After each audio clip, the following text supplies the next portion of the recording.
Hey gang, it's me, Dr. Steve, your back porch professor. If you have not checked out my first video today on the Supreme Court's impending decision that will permanently lock the Democrats out of congressional power for the foreseeable future, you've got to check that out, because this video is just going to underscore just how badly the Democrat Party is literally bleeding out right in front of our very eyes. Now, if you want a front row seat on how bad things are for the Democrats right now, you need look no further than the Kamala Harris-Stephen Colbert meltdown the other night. This was literally beyond astonishing. I mean, if you haven't seen it, Kamala Harris was on the now defunct, soon to be permanently canceled Colbert show. I believe it was on Thursday night. And it was without a doubt, it's got to be one of the single most cringeworthy moments of television ever. I mean, it was one of the most bizarre spectacles.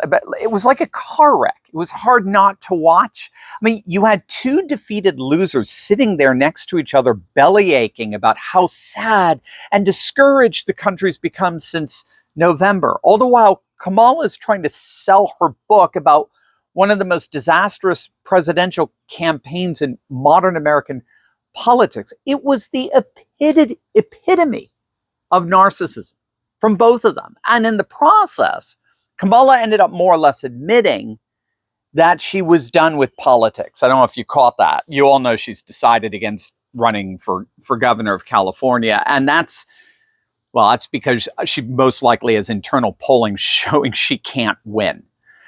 She couldn't win the nomination, the Democrat nomination. We've seen this movie before. Richard Nixon, Eisenhower's vice president, he ran for governor of California in '62. Right after he lost the presidential election to John F. Kennedy back in '60, he got clobbered by their incumbent, Pat Brown. So the historical precedent certainly doesn't favor Kamala when it comes to the California gubernatorial election after you lost a presidential one, nor the next presidential election, by the way. We don't have precedent in modern political history where a vice president loses the presidential election only to come back and win the following election. It's just not done. Again, Nixon had to wait 2 more presidential cycles before he got the nomination in '68. So Kamala could conceivably make a comeback, but she's going to have to sit this next one out if passed as precedent. So she basically admitted she's leaving politics on Colbert, and she blamed what she called a broken system that, ironically, she said is rigged against her for being a woman of color and all this nonsense. And again, the irony, of course, is that up until just a few months ago, she was the system. She was the very definition of the system. But that very system, that democratic system that she tried to convince us she was the supposed savior of, voted her butt out.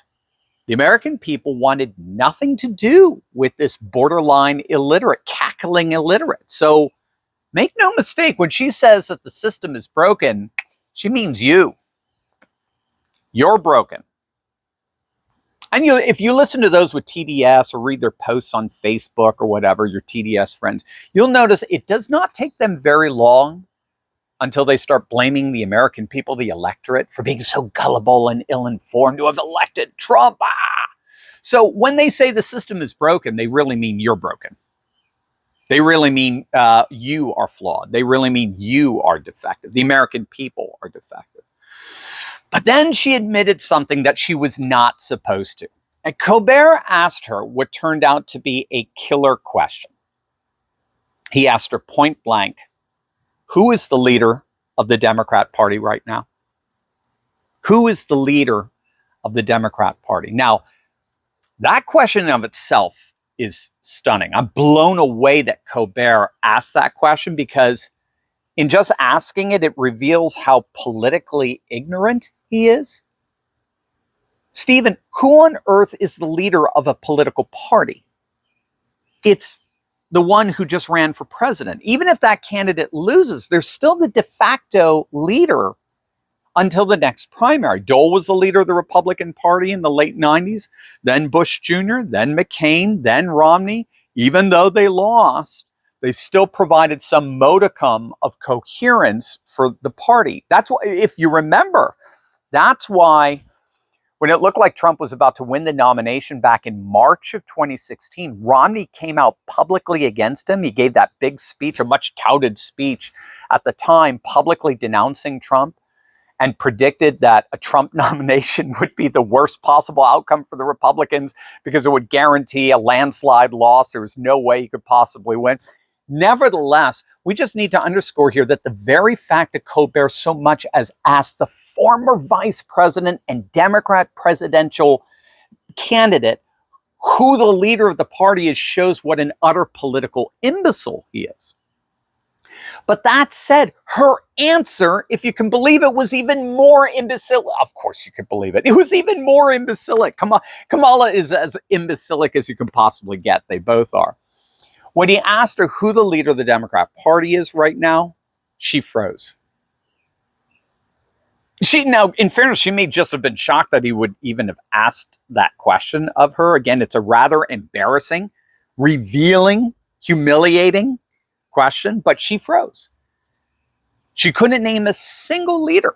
And to make it worse, she fumbled through platitudes. Well, we have lots of leaders, to which even Colbert responded, yeah, but usually, generally, there is a leader.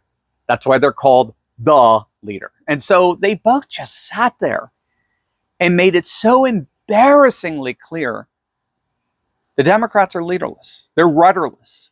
And they're losing fast. I mean, the cameras caught the panic in both their eyes, and their dwindling viewers, what's left of them, just saw how deep this crisis really runs. Now, of course, we all know the writing was on the wall for Harris a long time ago. I mean, her campaign racked up massive spending with virtually nothing to show for it. Party insiders all knew she never led in a single poll, not once internally. And after November 5th, poll after poll showed key voting blocs, women, minorities, youth, working class, they all abandoned her in droves. And party elites weren't shy about how horrific of a candidate she was. But this political wilderness that both Kamala and Colbert find themselves in is actually a microcosm of the Democrat Party as a whole. Kamala and Colbert's collapse is symbolic of a broader Democratic implosion. Sociologists have long recognized that movements die, particularly political movements, when they have no clear leader, when there's rampant infighting and disillusionment, when the money dries up with major donors, putting their checkbooks away, when they lack any coherent vision, with no political issues in their favor, and then a hemorrhaging membership, which we're seeing in the voter registration data that we follow very closely here. We're in 24 states. Republicans are out registering Democrats right now, in some places by 2-1. And so this Kamala Colbert catastrophe really is a metaphor for the whole of the current state of the Democrat Party. Colbert, whose own show, of course, is facing cancellation, he sat beside Harris as two icons of collapsed institutions commiserating over their mutual defeats was apparent to all.